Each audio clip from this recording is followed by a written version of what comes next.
Today we're breaking down the winners and losers for the Atlanta Falcons following the NFL Draft. There are definitely some players who are feeling pretty good about what went down, while others might be sweating a bit after the decisions made by Terry Fontenot and Raheem Morris. So, let's kick things off with my first winner, Michael Penix Jr. Now, I know what you're thinking. It might seem a bit odd to call Penix a winner when the Falcons didn't make any big offensive moves in the early rounds of the draft. But picture this. Penix is sitting on his couch, watching the draft unfold, and he's got to be thrilled seeing the Falcons focus on building a solid defense. Why? Because a strong defense can really help a quarterback like him shine. Since Terry took the reins as the Falcons GM back in 2021, the team has struggled defensively, ranking 29th in points allowed, giving up over 24 points a game. That's just brutal. Thank goodness the Panthers are in the same division, right? But for Penix, while it's always exciting to see a flashy wide receiver or a new offensive lineman come in, what really matters is winning games. Imagine being a quarterback who puts up 24 points only to have your defense say, "Sorry, that wasn't enough." That's a tough spot to be in. It's a huge ask for a quarterback to think, if we want to win, I guess I need to throw 4 touchdowns today. With the Falcons' focus on defense in this draft, it should make things a lot easier for Penix. Now he can think, hey, we don't have to score 30 points every Sunday to get a W. And that's a game changer.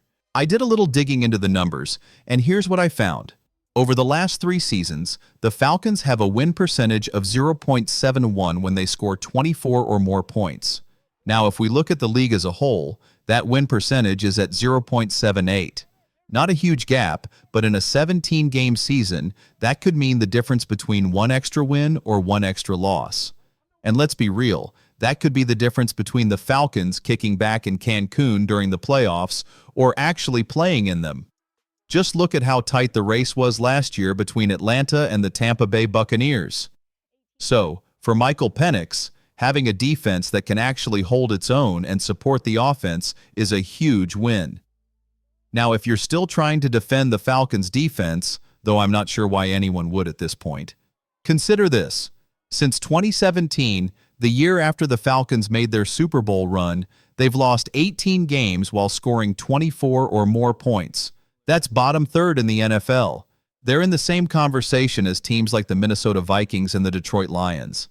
I was a bit surprised to see the Buccaneers in that mix too, but then I remembered, oh right, that was all Jameis Winston's doing. I don't want the Falcons to be like Jameis Bucks, where they can score a ton of points but also give up just as many, leading to a lot of frustrating losses like 33-30. Sure, scoring points is fun, but when your defense keeps getting torched week after week, it starts to take the shine off those offensive fireworks. Now, looking ahead, I believe the defense should be better after free agency. However, I wasn't feeling super confident about the improvements based on the players they lost versus the ones they brought in. They lost key guys like Grady Jarrett, Nate Landman, Justin Simmons, and Matthew Judon. That's a lot of talent to replace, and it's hard to ignore how that could impact the team moving forward. After the draft, the Falcons made some intriguing moves by adding young, speedy edge rushers like Jalen Walker and James Pierce, and they paired them with a seasoned veteran in Leonard Floyd, who consistently racks up around 8 to 9 sacks a season. They also brought in a fast linebacker, Devin Diablo. Under Raheem Morris, this defense is clearly aiming for a new identity focused on speed. You can see it in their free agent signings and their draft picks. I genuinely believe this defense is going to be faster and more effective than it was in 2023. But I want to hear from you. Do you think the Falcons' defense has improved, or am I just sipping the draft Kool-Aid here? It's easy to get caught up in the excitement of the draft, where every fan thinks their team made the best picks and that all their new players are destined for Pro Bowls. But honestly, I really like what the Falcons did in this draft class. Now, let's talk about my first loser, Arnold Ebiketie, the former second-round pick from Penn State. When I mentioned earlier that some players were probably feeling the heat during the draft, I was definitely talking about him. Just look at what Atlanta has done in the last couple of months. They signed Leonard Floyd, who plays the same position as Ebiketie, and they drafted Jalen Walker and James Pierce. Plus, they took a third-round pick last year, Braylon Trice, who plays on the edge but missed the entire season due to a torn ACL. Ebiketie is quietly fighting for a roster spot now that the Falcons have added 3 players to his position. If I were him, I wouldn't have been thrilled to see Atlanta trade back into the first round for yet another edge rusher. The pressure is definitely on for this former second-round pick. With just 2 seasons under his belt and only 6 sacks to show for it, Atlanta is looking for players who can actually get to the quarterback. Unfortunately, Ebiketie hasn't delivered on that front, and with Pierce and Walker now in the mix, he's got to step up his game. Now, it's clear that these new additions aren't just locks to make the roster. They're going to play significant roles in the Falcons' defensive game plan. One of them was the 15th overall pick, and the other was someone Atlanta felt was so crucial that they were willing to trade away their first-round pick next year to grab him. That's some serious commitment. I'm genuinely excited to see what this Falcons pass rush will look like. Before the draft even kicked off, they brought in Leonard Floyd during free agency, who had a solid season with 8.5 sacks. He's bounced around a bit in the league, but now he's back in his home state of Georgia, and I can't wait to see how he fits into the mix. However, I don't think we'll be seeing much of Ebiketie in this revamped pass rush. Now, before we dive into more winners and losers, let me remind you that we're not slowing down during the offseason. The draft may be over, but we're heading into the peak dog days of summer. If you're looking for a free Falcons YouTube channel that's closing in on 50,000 subscribers, we still have a bit of a way to go, but we're making progress. Make sure to scroll down and hit that subscribe button. Moving on to our second winner, cornerback Mike Hughes. He signed a 3-year contract in free agency, which shows that the team is committed to him. When the Falcons didn't draft a traditional cornerback, it really solidified Hughes' position as a starter for 2025. I could make a strong case that the first 3 picks the Falcons made in this draft are the best trio of selections in Terry Fontenot's tenure as GM. I'll break down why I believe that in just a moment, but I think Jordan Fuller is watching this draft and thinking, okay, I'm glad they didn't go out and grab a safety in the first couple of rounds. Now, let's shift gears and talk about my third and final winner for the Atlanta Falcons, GM Terry Fontenot. Yes, I'm putting him on the winners list because when you review what he did with his first 3 draft picks, it's hard not to see this as his best draft haul yet. He selected Jalen Walker, James Pierce, and Xavier Watts, and to me, those are the best 3 first-round picks he's made in his entire career as a GM. Let's rewind to his first draft in 2021. He took Kyle Pitts with the 4th overall pick, which was a solid choice. Then he followed that up with Richie Grant, a safety from UCF, at 40th overall. But then, in the 3rd round, he went with Jalen Mayfield, who turned out to be a total bust. So, if you want to count Pitts as a good pick, you could say he went 1 for 3. But honestly, you could argue it's more like 0 for 3, given that he was the 4th overall pick. Not the best start for Terry, especially since he got the job because everyone thought he was a draft wizard. Moving on to Atlanta's 2022 NFL Draft, he picked Drake London at number 8. That was a good pick, but it's been a bit of a mixed bag since he's dealt with injuries. So, if we're counting, that's 1.5 out of 3. Then in 2023, he was back at it again with another 8th overall pick, selecting Bijan Robinson in the 1st round. That's a fantastic pick. He also grabbed Matthew Bergeron, which was another solid choice. Terry Fontenot has really made strides in his drafting, and I'd say he's had some of his best picks yet with this latest class. Sure, recency bias might be at play here, but I genuinely believe that James Pierce, Jalen Walker, and Xavier Watts are 3 players who can become starters for this team by the end of the season. Now, before we wrap up today's video, I want to give a quick shout out to our friends at Fanatics. They've got an awesome deal going on right now where you can snag a rookie jersey. If you're looking to get a Jalen Walker or James Pierce jersey, head over to chatsports.com at Lookies. It's a great way to add some fresh flair to your Falcons wardrobe, and I've dropped the link in the comments and description of today's video. To recap, my 3 winners coming out of the draft are Michael Penix, Mike Hughes, and GM Terry Fontenot. On the flip side, Arnold Ebiketie is facing a lot more competition at his position, and Jordan Fuller has to contend with not 1 but 2 new defensive back selections, one of whom is vying for his starting job. So, who do you think was the biggest winner or loser from this draft? Is it one of the 5 players I mentioned, or did I overlook someone? Let me know in the comments section below who you think deserves the spotlight. The rumors were loud, and the speculation was relentless. Fans, analysts, and insiders all had their say, and today we're going to break down all the buzz surrounding Kyle Pitts. So stick with me until the end, hit that like button, and let's get into today's news. Let's start with Kyle Pitts, the tight end who was once drafted as the highest pick in NFL history at his position. His name was thrown around in trade talks as if he were just another player on the block. The New York Jets, Denver Broncos, and Indianapolis Colts were all linked to Pitts in some way during the pre-draft chatter. But as the dust settles on the 2025 NFL Draft, Kyle Pitts is still a Falcon. Let that sink in. The Colts used their 14th overall pick on Tyler Warren, while the Jets opted for Mason Taylor with the 42nd pick. Just like that, the potential suitors for Pitts have evaporated. The message is clear. No one is coming to Atlanta to rescue Kyle. No one seems desperate enough to gamble on a player whose production has become as unpredictable as a Georgia spring storm. This isn't the narrative we expected when Pitts made his grand entrance into the NFL. After an electrifying rookie season and a Pro Bowl appearance, expectations were sky high. We weren't just watching a future star, we were witnessing the making of a legend. But what followed for Kyle Pitts has been a roller coaster ride. Just 10 touchdowns in 4 years is far from the dominance fans envisioned. He hasn't become the generational weapon we were promised. So here we are, staring down what feels like a fork in the road for Pitts. This is a make-or-break season. No sugarcoating it. This year, the excuses fade away. With a new quarterback and a more complete roster, all eyes are on Pitts to either explode into the all-pro monster he was supposed to be or fade into a cautionary tale. The Falcons' front office isn't leaving this to chance. The 2025 draft saw them load up on defense, which is clear evidence that the team is betting on its existing offensive core. They've doubled down on Pitts, showing faith that he can be the difference maker they need. Michael Penix Jr., the new signal caller, is expected to unlock Pitts' full potential. And let's be clear, they need him to.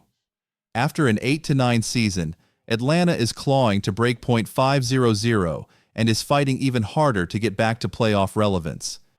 But here's where it gets even more compelling. While Pitts grabs headlines, another name is quietly igniting excitement. Kobe Bryant, an undrafted free agent out of Kansas. Bryant didn't hear his name called during the draft, which could have been the end of the story. Instead, it's just the beginning. He wasted no time letting the league know he's coming, tweeting, "They can never take what God gave me. I got heart. Believe in me. I had it hard. Nothing was never given to me. Don't go against me." It wasn't just a message. It was a declaration. This guy isn't just looking for a roster spot. He's looking for revenge. On the field, he's got the numbers to back it up. 128 tackles, 13 interceptions, and 11 tackles for loss across his college career. Last season alone. Last season, Kobe Bryant racked up 37 tackles, 7 pass deflections, and 4 interceptions.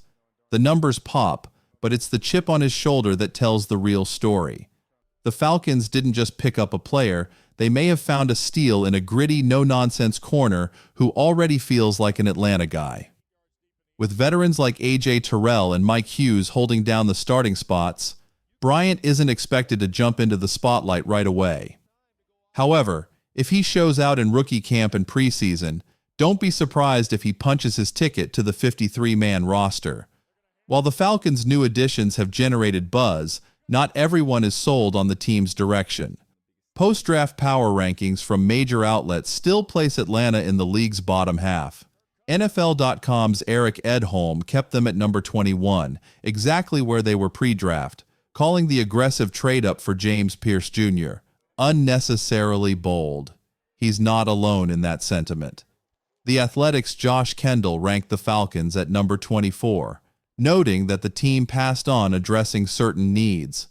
Bleacher Report's Gary Davenport offered a slightly more optimistic number 19 placement, but echoed similar concerns. So, what does all this mean? It means the Falcons are gambling on Pitts, on Penix, and on a defense rebuilt with urgency. It means the margin for error is thin, and the pressure is real. If 2025 doesn't bring results, big jobs could be on the line. Before we move on to the next layer of this story, I want to hear from you, Falcons fans. Is this the year Pitts finally delivers? Can Penix bring out the best in him? And could Kobe Bryant really go from undrafted to undeniable? Drop your thoughts in the comments. And just when you thought the Falcons' off-season drama might cool off, boom. They get slammed into an unexpected controversy that had nothing to do with X's and O's or draft picks. Defensive coordinator Jeff Ulbrich dropped his silence bomb after something completely wild caught every single person off guard. Fans, the league, even his own locker room. During the 2025 NFL Draft, of all things, a prank phone call got made to Shadrick Sanders. Yeah, you heard me right. A prank call in the middle of the most critical weekend of his life. But wait for it. The call wasn't just some random prank. It came from none other than Ulbrich's son, Jax, using his dad's iPad. Imagine being one of the draft's hottest quarterback prospects and getting slammed with a prank call from the defensive coordinator's kid. That's some next-level chaos. The NFL launched an investigation quicker than you can say, flag on the play, and bam, the Falcons got hit with a $250,000 fine.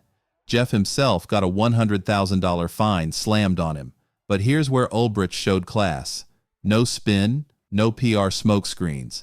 The man stepped up, owned the whole thing, and apologized publicly, straight from the heart. He said, "First, I want to apologize to Shadrick and his family for what happened.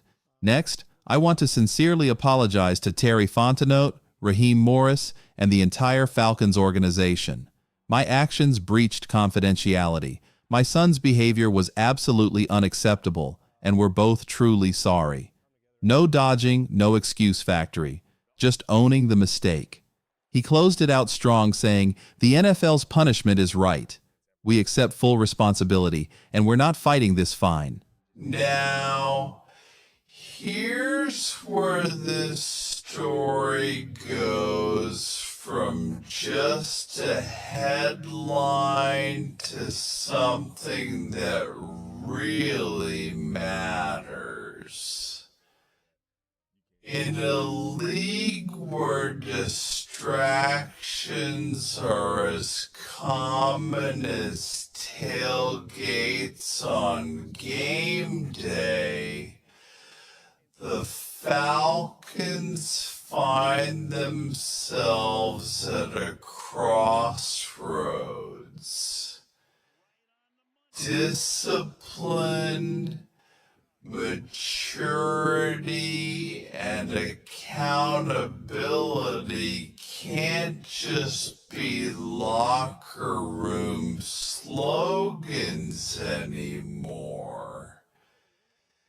They need to become the very heartbeat of this team.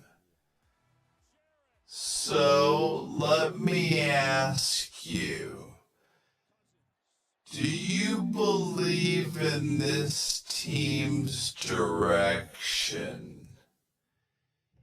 Is Kyle Pitts ready to silence the critics once and for all?